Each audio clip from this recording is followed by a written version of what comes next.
इथे मतदान करून घेतले किंवा झालं हा भ्रष्टाचार आहे। साधारण 1 कोटी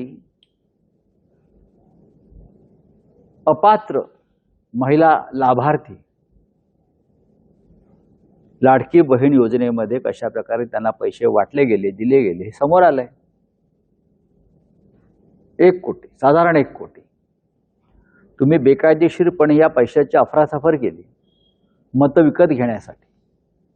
सरकारी तिजोरीचा हा उघड अपहार आहे। ज्यांनी ही योजना राबवण्याचा प्रयत्न केला अशा प्रकारे त्यांच्यावरती आर्थिक फसवणुकीचे गुन्हे दाखल व्हायला पाहिजे। हा सरकारी तिजोरीचा अपहार आहे।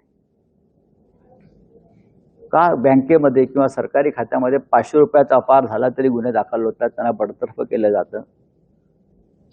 आणि एकनाथ शिंदे, देवेंद्र फडणवीस आणि अजित पवार, त्यातले अजित पवार दुर्दैवाने नाही, या तिघांनी जनतेच्या तिजोरीचा अपहार करून अपात्र महिलांना पैसे देऊन मतं विकत घेतली। ही निवडणूकच रद्द व्हायला पाहिजे।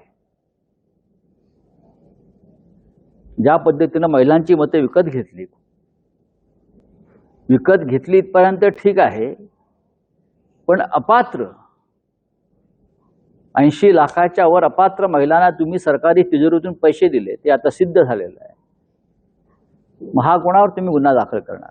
तत्कालीन मुख्यमंत्री एकनाथ शिंदे आणि 2 उपमुख्यमंत्री, हे त्रिकूट जे होतं त्यांच्यावरती सरकारी तिजोरीतल्या पैशाच्या अपहाराचा गुन्हा दाखल होणं गरजेचं आहे। पण मोदी युग आहे, हे कलियुग पण नाही ना, हे मोदी युग आहे।